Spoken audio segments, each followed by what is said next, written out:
नमस्कार दोस्तों, स्वागत है आपका बाबा कंठ कंठ में। दोस्तों, कल का सपना हमारा सर के ऊपर से निकल गया। ऐसे ही 20 सेकंड पे हुआ, ऐसे ही यहाँ हुआ। ठीक है, चलिए कोई बात नहीं, टेंशन मत लीजिए आप किसी बात की। ठीक है ना, कल नहीं हुआ तो आज हो जाएगा सच। ठीक है ना, आप लोग इसीलिए जुड़े हुए हैं मेरे साथ। आपको पता है कि अगर गुरुजी का सपना कल सच नहीं हुआ तो आज उनका जरूर हो जाएगा। ठीक है ना, तो आज सपना सच होगा, 101% होगा। ठीक है, ये गारंटी है मेरी। ठीक है, क्योंकि मेरा सपना होता ही ऐसा है दोस्तों। ठीक है, तो इस सपने के टूटने का मतलब नहीं होता, लेकिन कभी कभी कभी है जो टूट जाता है, उसकी टेंशन मत लिया करो। ठीक है, तो चलिए आज फिर मैं आपके लिए जो सपना लेकर आया हूं वो आपको बता देता हूं, लेकिन सबसे पहले वही बात, अगर आप मेरे साथ जुड़ना चाहते हो तो टेलीग्राम पे जुड़िए आप पहले, क्योंकि बहुत सही रहेगा आपके लिए टेलीग्राम पे जुड़ना दोस्तों। ठीक है, क्योंकि टेलीग्राम पे बहुत आसानी रहती है मेरे को मैसेज डालने में, वो मैसेज आप तक फटाफट पहुंच जाता है। ठीक है, यहां वीडियो बनाने में टाइम लगता है, उसको एडिटिंग करना होता है, तो वीडियो टाइम से आपके पास नहीं पहुंच पाती। टेलीग्राम का ऐसा है कि मैसेज छोड़ा और आपके पास तुरंत वो पहुंच गया। ठीक है, उसमें आसानी रहती है दोस्तों। तो फटाफट से टेलीग्राम को ज्वाइन कर लीजिए। अगर आपको टेलीग्राम का नहीं पता तो प्ले स्टोर से उसको डाउनलोड करो टेलीग्राम। ठीक है ना, उस पर अपना अकाउंट बनाओ जैसे आप व्हाट्सएप पे बनाते हो। उसके बाद मेरे पास आप मैसेज कीजिए कि गुरुजी हमने टेलीग्राम जो है डाउनलोड कर लिया है, हमें लिंक दे दीजिए। मैं आपको एक लिंक दूंगा, उस पर आपको क्लिक करना है, आप सीधे मेरे चैनल पे पहुंच जाओगे।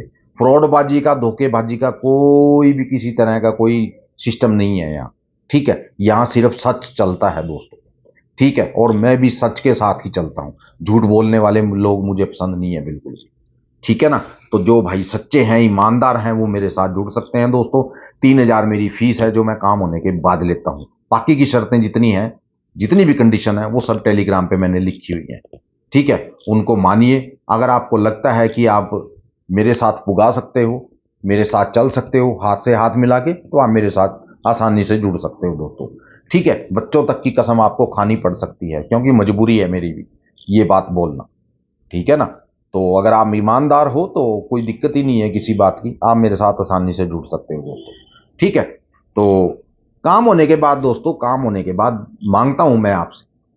ठीक है ना, काम होने के बाद फीस देने में क्या दिक्कत है? कोई दिक्कत नहीं होनी चाहिए आपको। ठीक है ना, तो चलिए शुरू करते हैं आज का सपना दोस्तों। तो सपना दोस्तों क्या था, एक गेट है। ठीक है, और गेट के बाहर एक औरत खड़ी है। ठीक है, जैसे उसकी शादी अभी थोड़े दिन पहले ही हुई हो, और गेट के बाहर 4-5 मुस्टंडे खड़े हैं डंडे लेकर। तो मैं उसके पीछे खड़ा हूं औरत के, और वो औरत को अंदर नहीं जाने दे रहे हैं कमरे में, घर में, यानी कि इंटर नहीं होने दे रहे हैं। तो मैं उनको पूछने लगा, मैंने कहा भाई साहब क्या बात है, आप इस औरत को अंदर क्यों नहीं जाने दे रहे हो? बोले कि नहीं जाने देंगे, इसको घर से निकाल दिया है। मैंने कहा भाई क्यों निकाल दिया? बोले कि बस निकाल दिया इसके घर वालों ने, और हमारी ड्यूटी लगाई है, हम इसको अंदर नहीं जाने देंगे।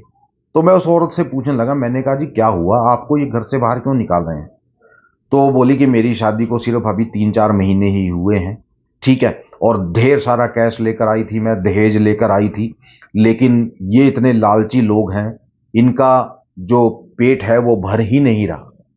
मैं इतनी मुश्किल में आ गई हूं कि मैं अपने घर वालों से अब पैसे तक नहीं मांग सकती। मैंने कहा अच्छा ये दहेज मांग रहे हैं? बोली हाँ ये दहेज मांग रहे हैं।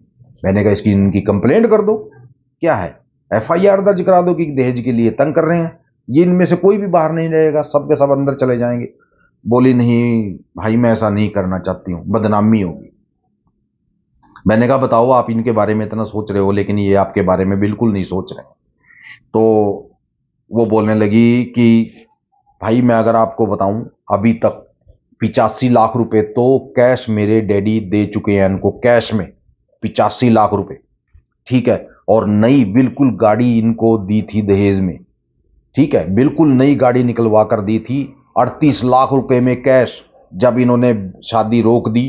ठीक है, कि हम तो गाड़ी लेंगे भाई, गाड़ी के बिना शादी नहीं होगी, 85 लाख रुपए कैश चाहिए।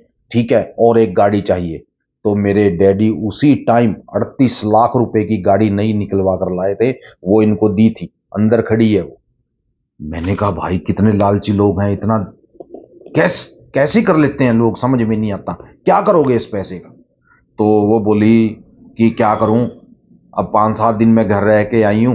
ठीक है, तो घर वालों ने मेरे से पूछा कि हाँ बेटा कैसा है, ठीक हो तुम, वहाँ कोई दिक्कत तो नहीं है।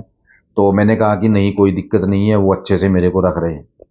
मैंने कहा अब अगर आपने झूठ बोला है, अब वापस घर जाओगे आपको तो क्या पता चलेगा उनको, क्या दिखेगा उनको, ये बताओ। तो बोली कि क्या करूं, मेरा तो दिमाग बहुत ज़्यादा खराब हो रहा है। तो मैंने क्या किया उसको दोस्तों, मैं उसको पुलिस स्टेशन ले गया। पुलिस स्टेशन ले गया और उनके खिलाफ एफआईआर मैंने करवा दी। तो वो बोली कि बहुत ज़्यादा बदनामी होगी। मैंने कहा बदनामी तो पहले भी हो रही है, बदनामी तो पहले भी हो रही है। आपको घर से बाहर निकाल रखा है, अगर रात बरात आपके साथ कोई बात हो जाती है तो बदनामी किसकी होगी, इज्जत बेइज्जती किसकी होगी, ये तो बताओ। ये तो पहले भी हो रही है। तो वो तीन लोग थे घर के, तीनों लोग थे वो घर के। तो उनको भी क्या किया, थाने में बुला लिया कि भाई तुम ऐसा ऐसा कर रहे हो और इन्होंने तुम्हारे खिलाफ कंप्लेंट लिखवाई है। बोला जी ऐसा है, ऐसी कंप्लेंटें तो 5-6 ये पहले भी कर चुकी है। ठीक है, 5-6 कंप्लेंटें ऐसी पहले भी कर चुकी है, लेकिन कुछ नहीं होता है। ठीक है ना, कुछ भी साबित ये नहीं कर पाती है। मैंने कहा भाई इस बार तो मैं मान लीजिए इसका गवाह हूं। ठीक है ना, आपके लोग इसको अंदर नहीं घुसने दे रहे थे। बोला हमारे पास तो कोई लोग ही नहीं है, हमने तो किसी को खड़ा ही किया हुआ नहीं है। ये तो बाहर गई हुई थी, पता नहीं किसके साथ गई थी, आई नहीं थी वापिस। हमें क्या पता ये बाहर खड़ी है। ठीक है, और हमें क्या पता कहाँ गई है। तो खासी बहसबाजी वहां हुई।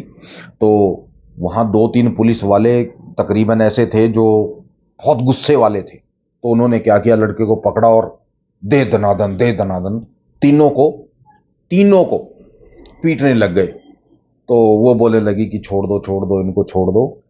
तो मैंने कहा छोड़ना नहीं है, इनको पीटना है अच्छे से, इनको सबक मिलना चाहिए। तो वो बोले ऐसा है भाई, अभी तो हम वार्निंग दे के छोड़ रहे हैं तेरे को। ठीक है ना, अगर 36 घंटे के अंदर हमें कोई कंप्लेंट दोबारा आई ना, तो हम तेरे को उठा के अंदर कर देंगे और ऐसा केस बनाएंगे तेरे ऊपर, तो जिंदगी भर याद रखेगा। तो वो बोले जी कोई बात नहीं, ऐसी गलती नहीं होगी, ये है वो है, यानी कि वो उनको छोड़ दिया।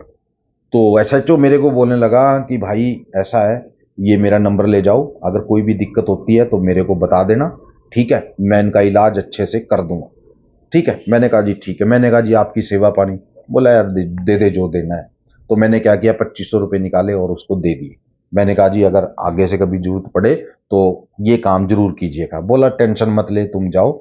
ठीक है, तो मैं दोस्तों वहां से चल दिया, निकल गए। तो ये सपना था दोस्तों, ये थी आज की हमारी वीडियो। ठीक है ना, अगर सपना अच्छा लगता हो, वीडियो अच्छी लगती हो तो लाइक कर दिया करो दोस्तों, शेयर कर दिया करो जितना हो सकता है, ताकि और लोगों तक भी ये वीडियो पहुंचे। चलिए मिलते हैं कल की वीडियो में, तब तक के लिए जय माता दी, जय भैरवनाथ, जय बजरंगबली।